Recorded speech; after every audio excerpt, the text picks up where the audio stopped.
Quand Kaboula se déplace, c'est son oncle qui assure l'intérim du gouverneur et son oncle est ministre des Finances. Puisqu'Awa, Kaboula achetait déjà des appartements en Afrique du Sud, des immeubles à la Goutte ici pour devenir gouverneur. Vous parlez de Fifi, péage urbain.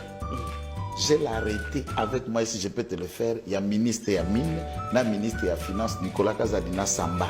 Pendant 6 ans, depuis que Fifi était vice-gouverneur ou gouverneur, Batikala a versé 0 francs à la banque. Chaque camion à pompe parce qu'il paye $300. On fait $100 000 de recettes par jour. Et Madame Carole Sompo Masuka, sa nièce, prend le sac d'argent que Dakotika na makolo à maman chaque jour.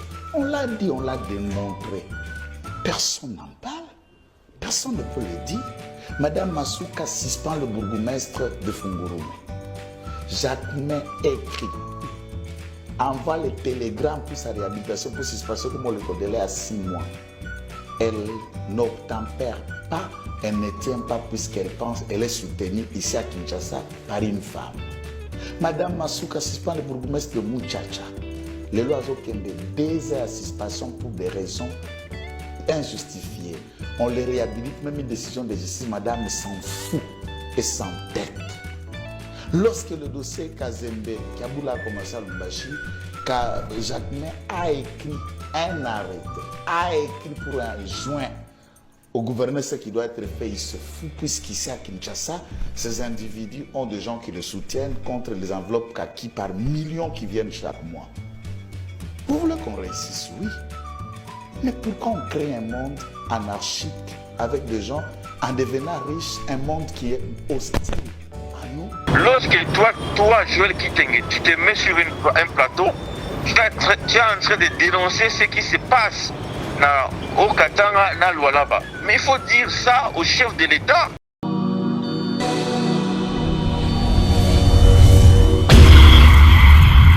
C'est une nouvelle chaîne chez vous, Espoir Henri, Kassima TV. Abonnez-vous massivement. Tous les fans de Maman Tatiana, Bino Bebonyamato, Sombitinia Makani. Ma indication politique y a Kitoko. Venez nombreux vous abonner. S'il vous plaît, n'ayez pas la rapino. Pourquoi pas que l'ali de l'amour qui vous comme si un maman 10K 20K. N'est-ce pas? Et aussi un vrai bien parce que seul soutien, on a ces cabinets, les alliés pour s'abonner massivement ici, et les camboya professionnalisés. On y a la musique, on y a la politique, on y a la nyonso. Awa, tu rebanda pour lever là-bas sujet, tout. Il faut auquel non, n'est-ce pas? Allez, à suivre. Wow.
Bienvenue à vous nos fidèles internautes de partout dans le monde. C'est votre émission chronique de coach les Nakabongo na chaîne na bino bolingaka mingi Espoir HK télévision.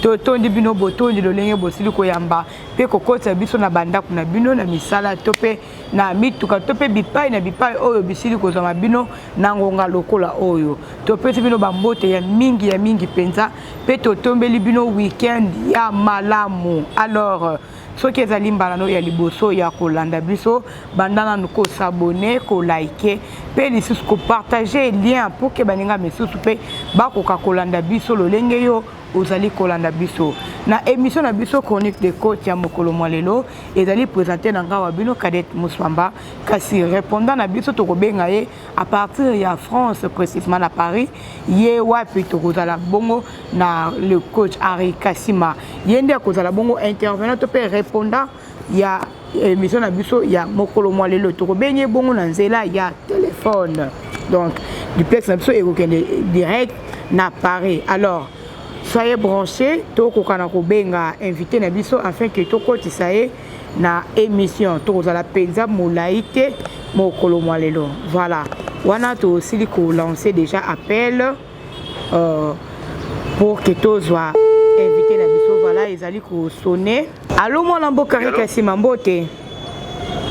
Mbote mingi mama mopanzi sango. Voilà, ozali en direct ya Espoir HK télévision na émission oh wapi benga maka chronique de coach.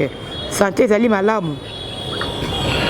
Merci, grâce à Dieu, tout le monde qui bien, santé ezali malamu. Je pense que à vous aussi. Vous également aussi. Oui, awazo sunga to azopesa pe matika ite to tungisela penza matoni. Alors tozali bongo na quelques sujets to kolobela na mokolo mwalelo. Alors tokoki kobanda déjà na sujet oyo wapi ezali kolobela tozali na sujet oyo wapi tozali kolobela na ONG Observateur africain des ressources naturelles oyo ezali kolobela makambo ya Sicomine oyo ezami kuna contrat société oyo ezangisa contrat entre Chine na RDC kuna na mopanzi ya est toujours Sicomine wana ONG oyo ezali kolobela Sicomine mpona komodifie ba avenant 5 na yango ozali kolanda biso exactement nazolanda bino 5 sur 5 ok ONG oyo ye pe alobeli makambo ya Sicomine na ntina na komodifie ba avenant 5 na yango yo omoni lolenge nini bon en tout cas tadi moko ya motuya pourquoi parce que si je peux commencer la genèse de cette société minière, ezali entre Congo na ba entreprise consortium yaba chinois. Oui. Ezali à peu près dans les 7 à 8 milliards de dollars. Donc vous allez comprendre que na 2017-18 ba budget à Congo ezali ba 4000 milliards. Les sociétés wana ils ont régorgé entre 7 et 8 milliards de dollars. Et Moutazo géré en gros ezali moi na ya Etienne Tshisekedi comme on a ezali comment on l'appelle encore ce garçon Anthony Tshisekedi. OK. Bon pour la coopérer tenter 5e avenant wana réunion moko les cas qui na hôtel du fleuve je crois entre président et vice-président, il y a ECOFIN, il y a assemblée, il y a groupe parlementaire, l'Assemblée nationale. En tout cas, ils ont dit quoi? Qu'il faut pas modifier l'avenant. Parce que ONG Observatoire africain des ressources naturelles, il est à l'objet que l'avenant est ambienté. Et si on l'a dit bien, c'est des choses qu'on avait déjà parlé quand il y a Avenant. ONG Ming s'est dénoncé yango. Okay. Et puis d'autres disent même que par exemple ONG Congo n'est pas à vendre. Il y a Madame Matanga pour le paquet. C'est l'une aussi la mauvaise gestion de Gilles Alingete. Parce que Gilles Alingete a cela qui a modifié Avenant à Karamini. Mais si cette modification Avenant, je ne sais pas si même ils ont modifié cet avenant parce que la Chine se retrouve encore renforcée. Je vais vous donner quelques exemples. Dans l'avenant 5, Balobi Boye, ce qui Congo est produire 100 000, 200 000, 400 000 tonnes par an tout à Congo, 324 millions de dollars. Est-ce que tu me comprends bien? Donc, quelle que soit la quantité de Chine à produire, il y a cuivre. Nabiso, Chine a foutu Nabiso kaka mbongo 324 millions de dollars. Mais voilà, ils ont la perte dans Nabiso. Yoka maman, tu vas comprendre encore quelque chose. Ce qui Chine, ce qui ces communes et produire, par exemple, moins de tonnes. Moins de tonnes, parce que ils allaient 8 000 dollars. Donc, la cour, il y a 8 000 dollars par tonne. Actuellement, ceux qui te produisent 100 000 tonnes, ou 200 000 tonnes, ou 400 000 tonnes, ces communes à foutu sur 324 millions de dollars par an. Aujourd'hui, là, on a 5 sur 5. Ok. Bon, ceux qui courent à cuivre et Kiti, na 5200 tonnes, ces communes à foutu et l'autre côté. Oh. Donc, il ne va pas nous payer. Voilà, Avena, ceux qui courent à cuivre dans le monde, ils ont 5200 là, c'est combien à foutre à bus et l'autre. Voilà la 5e Avena. Ce qui est grave alors, la 5e Avena, ce qui est grave encore, c'est que aussi commune à foutre à bus, bon collègue, 324 millions de dollars, il faut courir à cuivre. La tonne. Il faut courir à cuivre ça la ligne. Jamais. Il faut courir à cuivre. Donc, prix à cuivre à niveau mondial. Et comme on a 12 000 dollars la tonne, pour essayer à 8 000. Si comme expert à lobby, courir à cuivre comme on a 12 000 et courir au comaté, c'est impossible. Donc, même alors que Batugno se va calcul avec un calcul de proportionnalité. Ok. Il y a ceux qui, les mecs qui ont bien, va foutre à fonction de la quantité de produire. Donc, va produire, règle à 3 simples, je crois. C'est simple, calcul est simple. Alors que Bango Bakena qu'on négocie en Chine, là, je vais dire que c'est vraiment toute une délégation, ils ont posé ces bases-là. Dans la Chine, qu'elle produise 100 000 tonnes, 400 000 tonnes, elle nous paiera que 324 millions de dollars.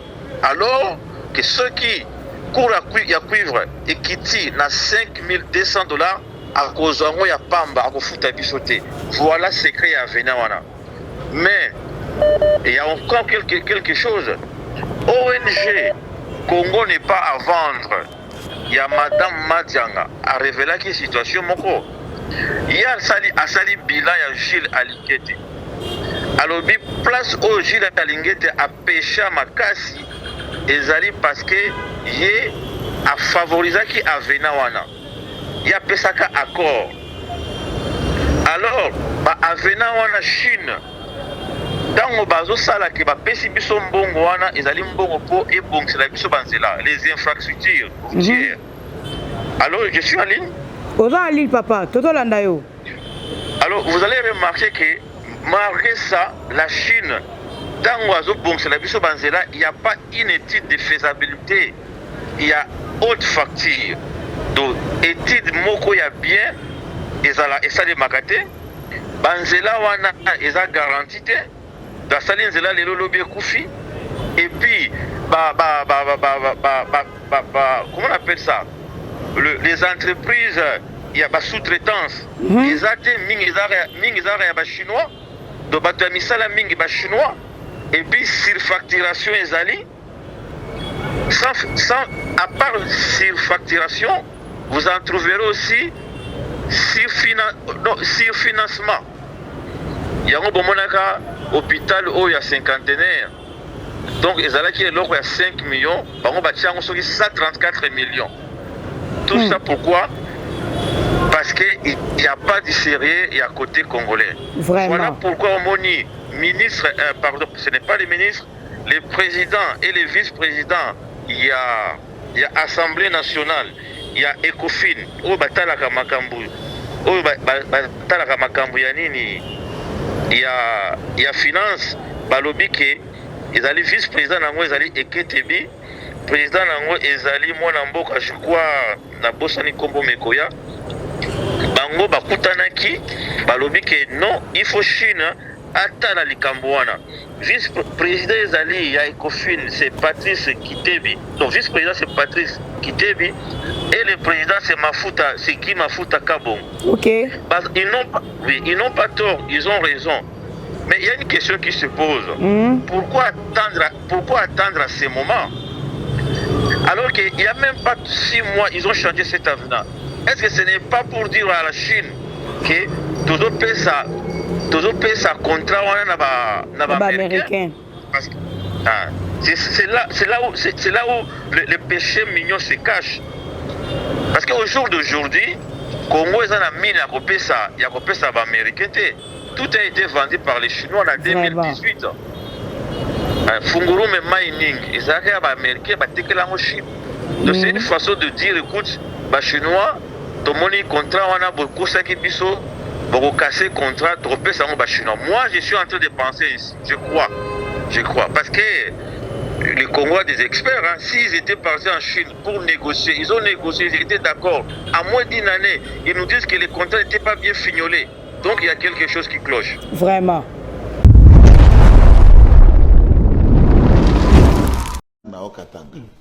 Quand Kiaboula, il est à Kinshasa au moment où nous parlons.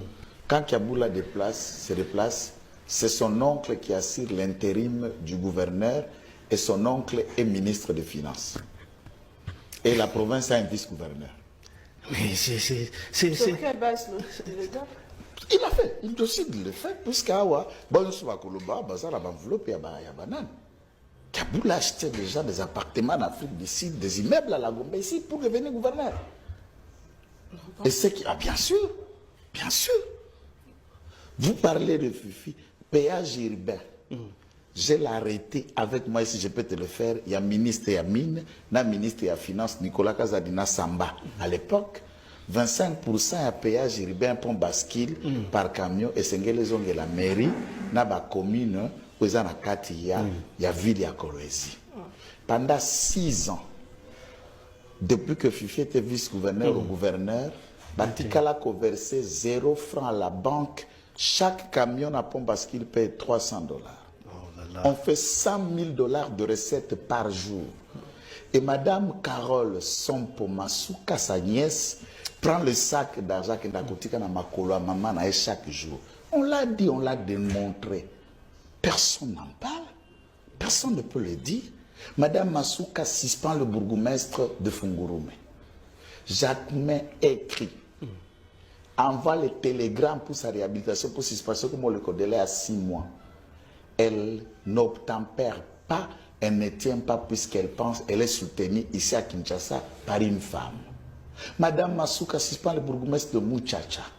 Les lois ont 2 heures à suspension pour des raisons injustifiées. On les réhabilite, même une décision de justice, madame s'en fout et s'entête. Lorsque le dossier Kazembe, Kaboula a commencé à Lumbashi, Jacquemin a écrit un arrêté, a écrit pour un joint au gouverneur ce qui doit être fait, il se fout, puisqu'ici à Kinshasa, ces individus ont des gens qui le soutiennent contre les enveloppes kaki par millions qui viennent chaque mois. Vous voulez qu'on réussisse? Oui. Mais pourquoi on crée un monde anarchique avec des gens en devenant riches, un monde qui est hostile à nous?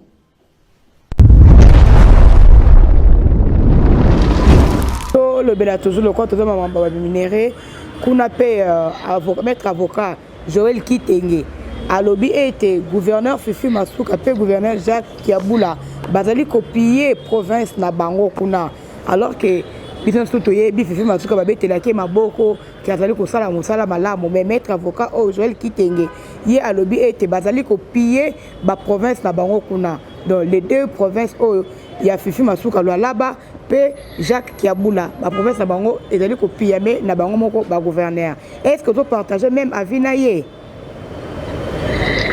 Bon, Moi, Namboka, Joël Kitenge, quel que soit tout ce qu'on peut dire sur lui, mais au bon niveau, Bazali, Bazabato Mayele. Le Congo a des têtes. Naoti Kolana Sikoyo, CV à Nicolas Kazadi. Waouh! Ok. Vraiment, j'ai envié ces garçons. C'est un intellectuel de haute facture. Ok. Mais Baton, ceux qui ont commis Misala, Babosa na Mayele là-bas. Joël Kitenge, il est proche de l'IDPS. Vous vous souviendrez, Yemutu Akebisaka, inspecteur général de la police, inspecteur principal de la police de la ville de Kinshasa, je crois, c'est comme ça qu'on l'appelle, je sais pas. Ouais, Ebisaka qui au Kota, Akebisaka, et puis quelques mois, tout le monde a suspendu inspecteur de la police. Voilà. Ok. Joël Kitenge, c'est un avocat.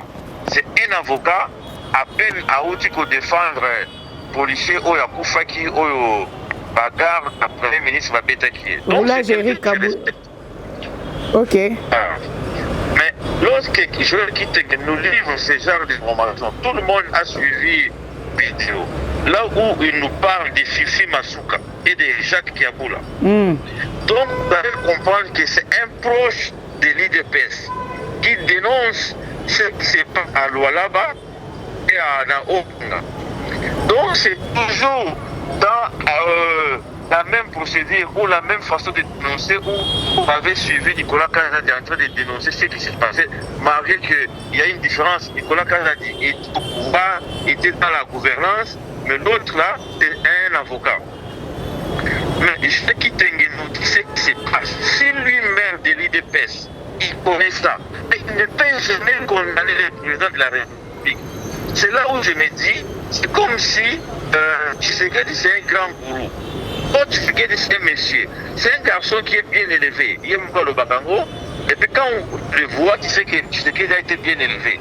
À quoi c'est quelqu'un, bon, avec Finga dans la campagne, mais il ne faut pas ça dans les cas d'humour, hein. Mais c'est quelqu'un quand même qui a été bien élevé. Vraiment. Donc, Azana Posa, il y a un bon conseiller. Lorsque toi, Joël Kitenge, tu te mets sur un plateau, tu es en train de dénoncer ce qui se passe au Katanga, dans Lualaba. Mais il faut dire ça au chef de l'État. C'est le chef de l'État qui a le pouvoir de suspendre un gouverneur via son ministre de l'Intérieur. Si réellement Fifi Masuka avait suspendu un bourgmestre de la commune de Mouchacha, même l'autre là, le verdict de la justice, nonobstant cela, il n'a même pas obtempéré, il a même enlevé le bourgmestre. Mais tu te plains, tu nous dis, et nous allons faire quoi? Yo Joël Kitenge, aux proches du pouvoir, il n'y a même pas un mois, nous avons suivi dans une émission où l'ancien inspecteur général des finances qui nous dit que dans la province de Lualaba, il y a eu 200 millions de dollars au Ibaïba. Mais le procureur général, il n'est pas informé. Par la vidéo, kaka, on pouvait même ouvrir ce qu'on appelle une information judiciaire. C'est ça. Mais batikala kosala yango te. Donc ceux qui Fifi Masuka ont respecté par injection du ministre de l'Intérieur. Et puis Joël Kitenge nous dira plus, il dira encore quelque chose. Comme maman moko boyendi azosala makambo wana. Donc elle a protégé ya maman. Je ne veux pas citer les noms, mais azo accusé, azo compte vraiment la famille chef de l'État, hein, Joël Kitenge. Mais alors que tout le monde sait, c'est un secret de polichinelle, c'est pas le baka. Donc ça veut dire que Fifi Masuka va parapluie. On nous dit que Jacques Kiaboula a été voté gouverneur parce qu'il aurait acheté des appartements en Afrique du Sud et puis dans Kinshasa.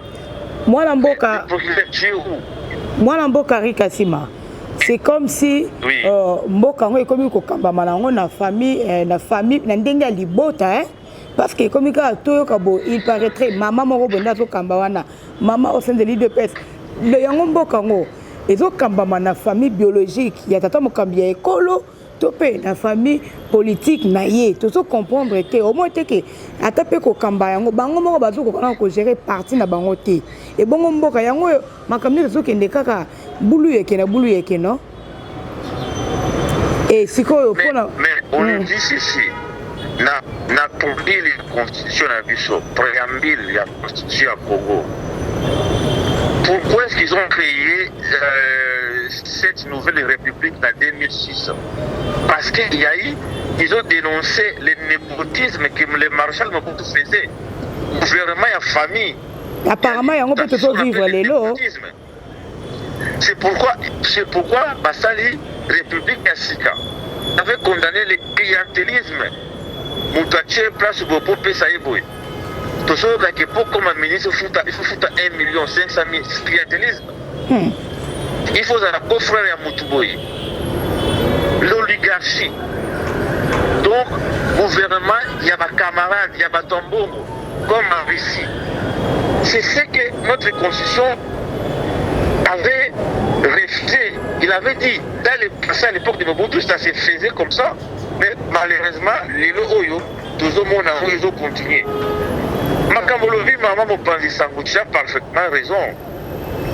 Parce que c'est pourquoi je préfère qu'on les canachène, parce que yo, on le bagamagama solo. Mais Joël Tengue nous dira ceci, que péage est à Lualaba. Donc, 25%, il y a péage à Lualaba, il faut qu'il y ait dans la mairie. Oh, yo, Bamboka, Mboka, village, 25% à péage. Mais depuis 6 ans, il passe à là qui vice-gouverneur. À comme gouverneur, attend un rond et qui n'a pas mairie. Vraiment. Et puis, elle dit, même un récolte dans la banque. Moi, je pense, c'est la raison pour laquelle, moi, Namboka, j'ai la linguette à l'Oba, qui est 200 millions et Bunga na loi là-bas. Parce qu'il nous dit ceci.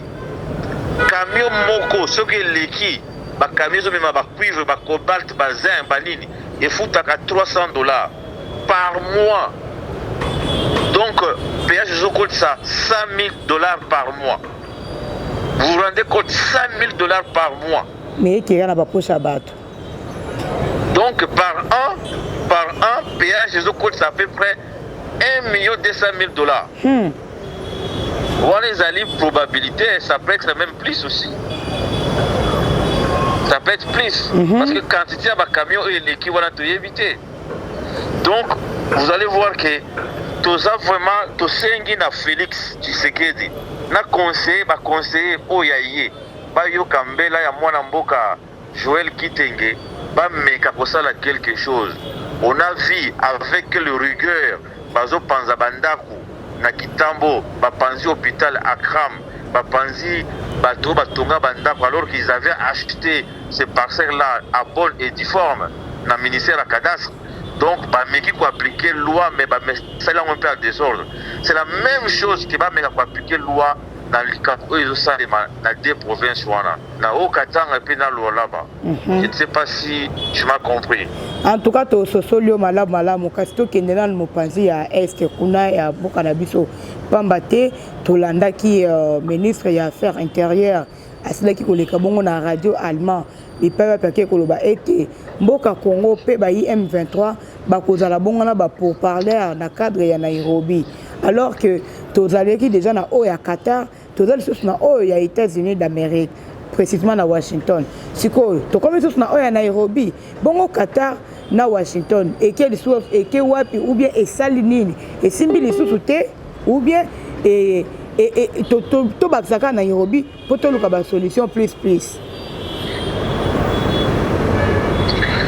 OK, ngapi na lundi interview on est les cas qui croient les cas qui na radio Deutsche Welle radio allemande et les cas qui entre les 14 ou les 13. Je lis ça aussi. Mais je n'ai pas compris aussi comme vous aussi madame. Moi je n'ai rien compris. Parce que à lobby boy, à lobby en tout cas, il s'est la biso ko lancer ko bande on appelle pambate réseau ezali penza ko tungisa mingi mokolo mwa lelo. Alors nos fidèles abonnés, comme je ne cesse jamais de vous demander service oyo ya ko sunga biso na ko s'abonner massivement na chaîne na biso, ko liker pe ko partager ba lien na biso. Alors continuez à s'abonner, toujours relancer moi na mboka Henri Kassima malgré réseaux ezali na kokoso kasi to ko relancer voilà asili ko décrocher. En tout cas bolimbisi mingi moi na mboka ngo ya biso kaka boy kokoso na réseau lelo moyen te olobaki ete yo poso solité na lolenge nini. Bon, j'étais en train de dire allô. Oui toto landa yo. Allô. Toto landa yo très bien. Qui interview à ministre des Affaires extérieures ou des Affaires étrangères, Maman Thérèse Kaikomba Wagner, a lobby que processus au bango va tenir. À ça qui interview na radio Deutsche Welle, il y a pas allemand. A lobby quoi, la RDC et le M23 auront des pourparlers dans le cadre du processus de Nairobi. Ce qu'on va la comprendre, dans le cadre du processus à Nairobi, alors le processus c'est à Qatar, le processus c'est aux États-Unis. Et vous avez c'est ça. Moi, je n'ai pas compris. Je n'ai pas compris. Donc, on doit comprendre que Congo, toujours pas. Vraiment. Toujours tergiversé. Toujours il a dit tout ça là. Processus à Nairobi et c'est Koufa. À ce que je sache. Processus, il y a Luanda. Président Lorenzo Assia Silika. Assia Silika et c'est Kenda. Tout dit sur Qatar. On a mis processus à Qatar. Il y a un processus au Congo, tant que pays, M23, Congolais, entre qui négocier. Il y a un Landa, un processus, il y a Washington. Donc, pour une petite histoire, ils ont signé l'accord Rwanda en mi-juin. Le ministre des Affaires étrangères, il y a Rwanda, Olivier Kaingeri, et ceux qui n'ont pas compris, à l'Obaki. Mais aujourd'hui encore, dans la radio Deutsche Welle, Madame Kaikomba nous dit que la processus est à Nairobi. Mais le processus, il est déjà enterré. La processus à Nairobi, Félix Tshisekedi a Kagame. La processus, il y a Rwanda, Batikala Okutanate. Bakuta na processus, il y a Qatar, na Doha. Dire que Bango de Doha na États-Unis, ils ont piloté sur la processus. Mais Madame Wagner, je ne sais pas, a eu jusqu'à Bakozonga les sous na Nairobi. Est-ce que c'est pour gagner du temps? Je ne sais pas. Est-ce que qui gagne du temps? Le temps de retarder ces accords-là, ça profite à qui? Moi, je pense que ça ne profite qu'au Nanga et au Rwanda. Vraiment. Parce que Kagame, Nanga dit, Bazo gérer, Bazo, il va minérer na biso. Tisiko. J'ai suivi tout à l'heure que minérer na biso siko, Batuni Nanga que aujourd'hui, Baba minérer qui était par Rwanda. Nanga nous dira ceci, avant que Bango Bazoa, par place, par site news, minérer na biso, ça suivait toujours les mêmes chemins. Regarde les Canadiens, donc on ne change pas.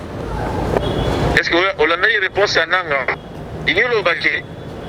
Avant de Salema, les minéraux congolais suivaient le même chemin. Ça partait vers le monde extérieur, vers l'Europe ou les États-Unis. Ça passait toujours par les Rwandais. Ok. Donc, tu veux comprendre une chose. Pour allemande, je ne comprends pas. Moi, je pense que c'est une dame intelligente, mais parfois aussi, les silences aussi parlent. Vraiment. Vous n'avez rien à dire. Il faut faire ce que Kabila avait dit tantôt. Et ceux qui vous en avez le bâtir, vont me faire parce que la bouche qui parle beaucoup pêche aussi. C'est ça. Moi, je crois que processus aujourd'hui de la psycho, il processus, il y a États-Unis. Où Donald Trump a assisté à la signature, il y a accord entre le Rwanda et le Congo. Ok. Merci beaucoup. Tozo comme appelé na suka ya émission na biso, mais tokolobela pe du côté à Côte d'Ivoire kuna pambate kuna dans la forum Africa oyo wapi et ezali na beaucoup tani entre Paul Kagame mokambi ya Rwanda pe na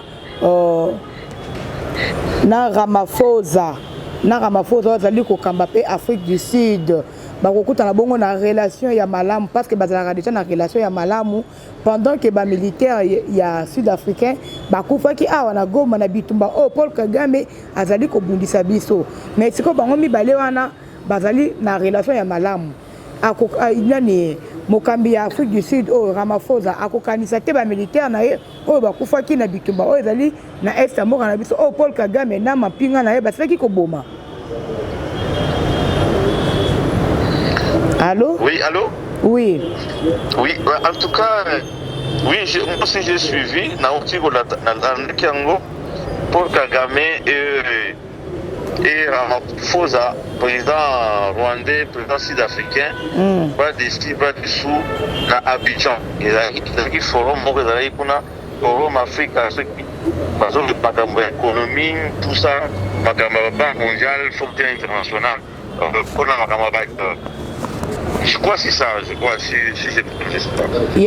Ce qui m'a intrigué un peu quand même, comment expliquer que le président sud-africain, 15 de ses militaires étaient tombés à Goma. Bango, ce n'est pas un secret, c'est les militaires rwandais. Mais au moins, c'est ça le mal africain. Ok. Je ne crois pas si c'est un président français ou le premier ministre belge. Soda bango bakufi na front. Yo armée na onde bomi bango. Boko kuta na pe bosololi on dirait rien n'était. L'homme noir n'a pas encore compris la valeur de l'âme. Vraiment. De l'homme. Molimu na biso okufuki pamba. Ces 14 ou 15 militaires sud-africains sont morts pour rien. Aujourd'hui, Ramaphosa et Kagame sont anticipés, c'est comme si rien n'était. Après Bamboula, Kagame fera les mêmes forfaits. Les militaires là étaient là sous quel drapeau? Sous le drapeau de Sami RDC. Donc il y a des militaires à Sadek. Ils ont répondu à l'appel de leur chef suprême, Ramaphosa. Ils sont tombés l'arme à la main. Mais yo siko okei, mutoa bomaki ba militaire wana ufanya avec les camarades. Et puis ils ont dit quoi? Que ce processus bakambo ya Congo et bosalema entre africains. Mais Kagame bazoko sabiso parce qu'ils savent Kagame yebi que entre africains ça n'a pas pire. Vraiment. Président mon côté c'est ça. Muto sangisi bango ezalaki Emir ya Qatar. Emir ya Qatar est plus fort que Ramaphosa. C'est ça le problème. Ramaphosa est au courant de tout ça là. Mais pour un peu amuser la galerie, basali ba photo, mais là, nyoso wana ezali kolakisa biso ndenge nini notre pays doit se comporter à l'égard de ces soi-disant amis. Parce que na conflit à Est, mutu azalaki ami na biso, ezali le président sud-africain. Allô? Todo lando malamu. Donc, la conflit à Est, celui qui était notre ami, c'était le président sud-africain. Okay. Aujourd'hui, on peut dire, écoute, il n'est plus notre ami. Parce que c'est comme s'il n'a pas passé, il a effacé les tableaux, comme on dit vulgairement. Tu vois, non? Donc, à tourner page, à combien à Kagame, il a oublié même ses militaires. Moi, je connais des pays où il y a eu des ruptures diplomatiques parce que les soldats ou un de ces ressortissants était mort dans ces pays-là. Il y a eu des ruptures diplomatiques. Mais regarde ce que les Sud-Africains ont fait. C'est pour dire que nous devons compter sur nos propres forces. Donc, Papa Mokonzi Félix Tshisekedi, avec tout le respect, moi, je pense que à compter sur ma force na Moko, à compter sur ma mbongo na biso ya impôt, pas organiser armée pour tout ça la contre-offensif. Personne nous aime. Parce que nous ne sommes pas sérieux. Je ne sais pas si vous savez,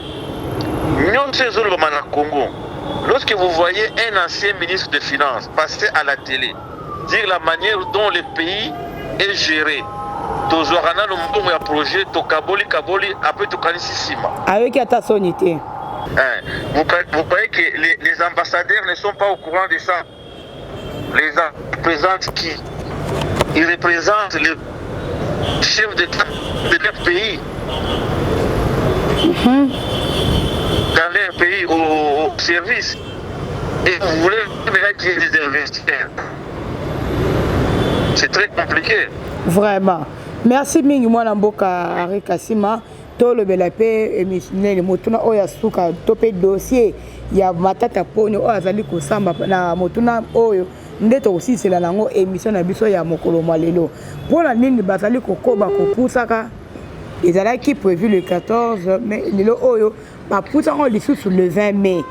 Nini ezosala ete bapusa yango ka ndenge bazopusa wana.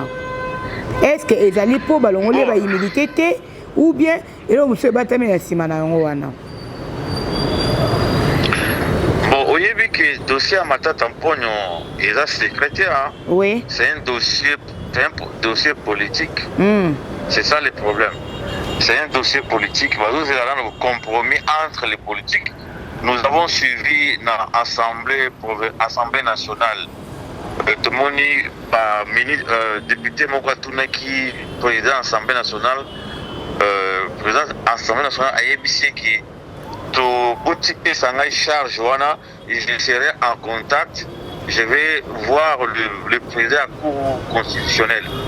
Voilà, donc dans un pays où avant verdict et bima, il faut nous président de l'Assemblée nationale, na président de la Cour constitutionnelle va kutana basola. C'est comme je disais tantôt, nyoso wana les Américains qui avaient dénoncé qu'au Congo il n'y a pas la justice. Vous vous souviendrez que le sénateur Ronnie Jackson alors qu'il y a Congo justice est à la gâté. Alors que cour constitutionnelle ezali justice état jasuka ndenge Kofi Olomide yemba. Bon, pour rendre verdict nango il faut pas solana donc c'est si la rencontre moko ya troïka. Donc il y aura le président Félix Tshisekedi, le président de la Cour constitutionnelle et le président de l'Assemblée nationale, ils vont se voir en trois pour besoin de décision. Moi je pense que pour les besoins de la cause, la Monique, si je peux ajouter même Eliezer qui est le député national, que Toboni na émission Moroboy, Azolobake, Azo défendre Matata Pogno, que vit les articles, vit la loi de Matata Pogno, il faut dans le bal de Molé by humilité. Donc si quelqu'un de l'IDPS comme Eliezer Tambouedi nous dit ça, donc on ne peut qu'acquitter ce monsieur-là, Matata Pogno, même si on sait qu'il a détourné. Parce qu'au Congo, on ne peut pas défalquer 280 millions de dollars sans que tu ne gagnes rien. Moi, j'en doute. Donc, il y avait... Ces mecs sont noyés dedans. Donc, il avait touché quelque chose. Mais, si on doit respecter la procédure, il faut... louer lobby, tout ce qui a yébi, il faut que juge tant que ministre. Tant que premier ministre, pardon. Aza sous premier ministre était, pour juger était. Et il y a un bon... Ça, les lots. Lobby, il faut rattraper Bino.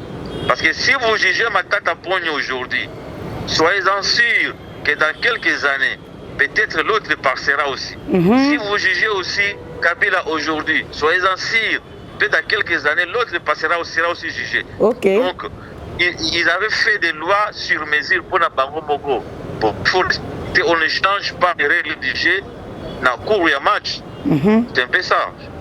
Donc, tous les 20 mai comme au lobby, nous avons pris cette décision politique et nous avons une décision, il y a justice, mais nous avons une décision politique.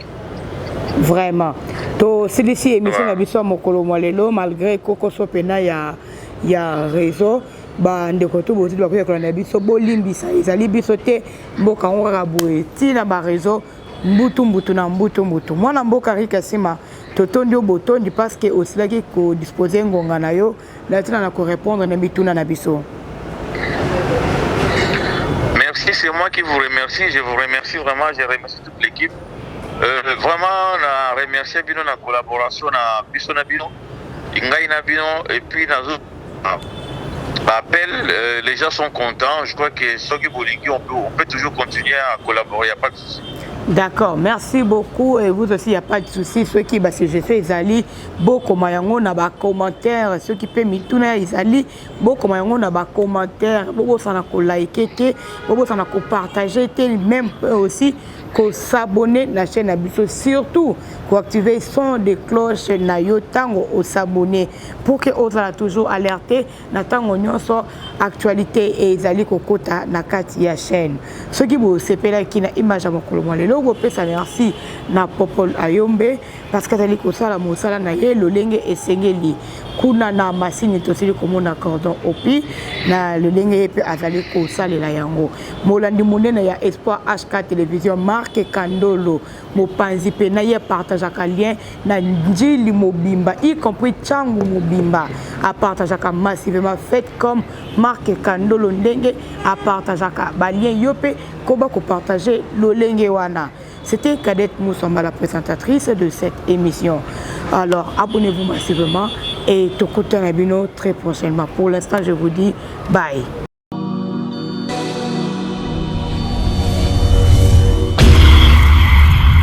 C'est une nouvelle chaîne chez vous, Espoir Henri, Kassima TV. Abonnez-vous massivement. Tous les fans de Maman Tatiana, Bino Baibonama, tous sont victimes Makani. Indication politique ya kitoko, venez nombreux vous abonner s'il vous plaît. N'ayez la paix la rabino pourquoi pas tolali tolamuki comme si un maman 10K 20K, n'est-ce pas? Et aussi on vrai bien parce que seul soutien on a ces cabinets les alliés pour s'abonner massivement ici et ça les cambo ya professionnalisme olingaka musique olingaka politique olingaka nyonso awa tokobanda kolobela ba sujet tout iko quel non, n'est-ce pas? Allez à suivre.